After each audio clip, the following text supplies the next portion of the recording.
Okay, we're gonna get started now. Um,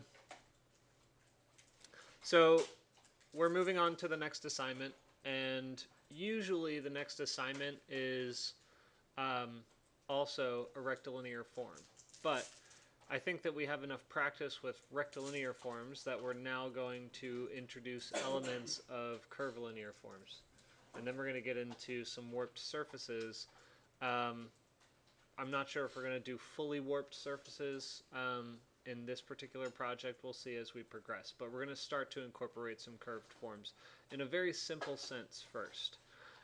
So to get us started, I think what I want to do is begin with a rectilinear form. so we're gonna begin by doing a box. And it doesn't really matter where you locate it, but we're going to start this thing off by doing an at symbol, so we want it to be 40 feet by 20 feet, and then 20 feet high. 40 feet by 20 feet by 20 feet high.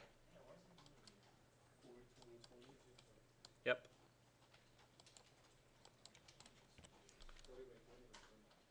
And in my display, I'm going to make this there. Okay, so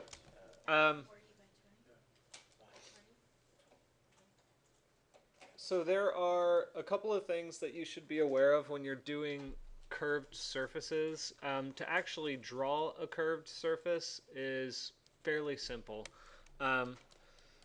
If I wanted to kind of create sort of a barrel vault across the top and just have an arc that goes across the side, it's easiest to draw it in plane, which would mean that I could actually start the arc command, so ARC, and I would start it here in perspective, and then with project on, now that I'm in the front view, this is now planar. And I forget whether this is a 3-point arc or if it's regular. Actually, I think I want to go over here. So this one instead is what I want to do. So there are a couple of different ways of creating an arc. I guess we'll talk about those first. So the first way that you draw an arc is just a simple radial arc where you create the center point, and then you set your radius, and then you set your length of the arc. That is not as useful, I think, as something like the 3-point arc, where you do, if you hover over it, the tooltip will tell you the order that you're operating. So it says the left click version is start, end, and then point on arc. And then the other one is start, and then point on arc, and then end. So I'm not going to exhaustively go through all these different settings, but the way I want you to understand it behaves is if you left click, there's one option where it's going to say start, end, and then you get to pull your third point, and that will create your arc. And then if you right click on that one, it's going to do start, midpoint, and then it creates your arc this way. So just be aware as you're learning how to use all these different types of arcs that there are options at your disposal as well. Okay, so what I'm going to do, and what I usually do with arcs, if it's intuitive, I usually do the start, end, and then point on arc, because it kind of just lets you eyeball it a little bit better. So if I start, let me turn project off again, here in perspective view, and then I go back into the front view, I click on the opposite end, and oh yeah, it's projecting back. It shouldn't be doing that. Oh, I need project on the whole time. Sorry. So I'll do that again. Right click? I just did a left click actually. Start, end, and then point on arc. So when I do this, I'm going to draw it here in the front view, but it's not going to place it on my model. I'm just eyeballing it for now. So I'm going to put a barrel on it that looks kind of like that. And so it actually placed it off my model, but I can very easily just move it onto my model right there. I have a question. When your project is on, how you can have the endpoint, that point is kind of like top of the box? Because it's just by datum. It's the same thing as doing it in the top view. So if I grab it from this point and I move it over there, see how the white line is projecting? I just want to see how you make your arc. It's kind of like the high as 20. I don't understand the question. Because when my project is on, it's going to be just choose my everything I draw it in the first level. So 0, 0, you 0. should be drawing it in the front view, not the top view. Okay. Is that? It's not project off and it's not better.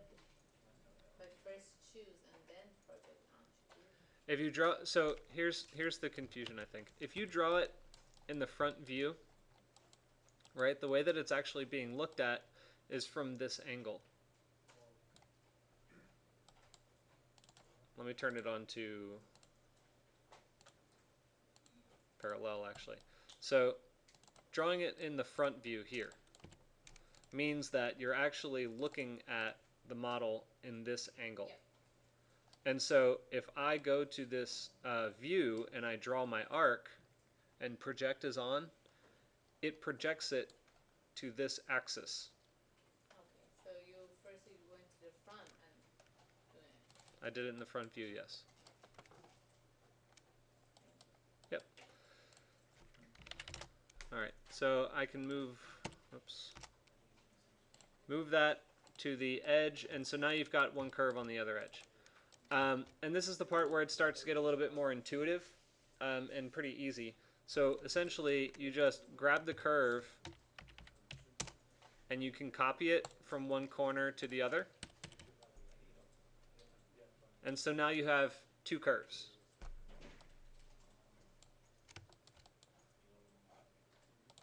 You don't care how exaggerated the curve is? Because mine looks like a halo almost.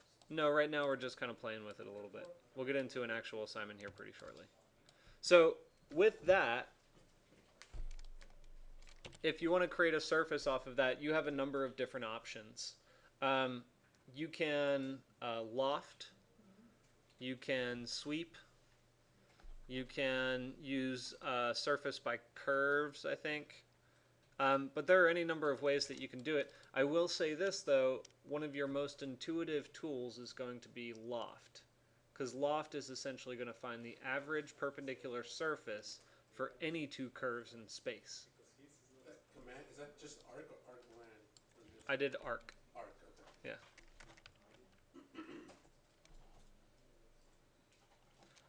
Okay, so to show you very quickly how to actually create the surface, you've seen this one before. When you loft, it just asks you to select the curves that you want to loft. And that would be these two.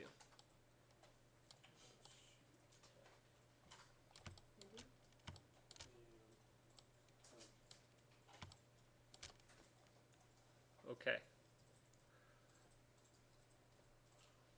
So that's a very basic example. I want to just very quickly run around the room, see that you've got this, and then I want to show you a modification of this before we move into something a little bit more advanced.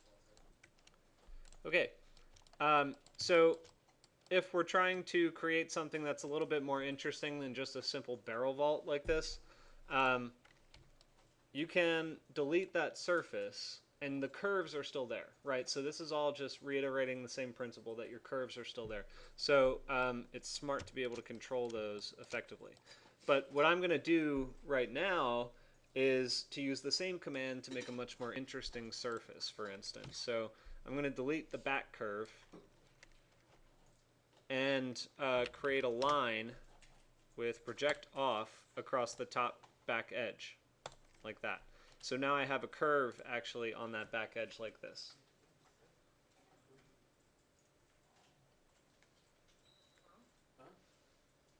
I just deleted the arc and created a curve. A straight curve. So yeah, you guys I don't know that I actually went into a great explanation about the term curve, but with NURBS, even a dead straight line mathematically is considered a curve because it still has three-dimensional properties and all this other stuff. But when I say curve, I mean, you know, either an arc or a line or a spline or something like that. Okay? So anyway, I've got this line here on the back edge, and so now, you know, using the same tool, I can create a much more interesting surface. So I select this curve, select that curve, and I hit enter, and now I've got this instead. So it's got some interesting properties, right? It's not super triangulated or anything like that, like you would see with like a SketchUp program or anything. And it creates a smooth, warped surface across the top.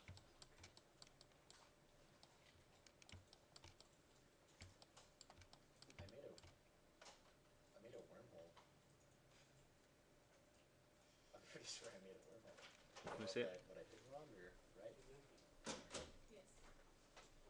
Yes. Yeah, sometimes it can invert. It depends on which direction your camera is coming from. Okay. And where your curves were drawn.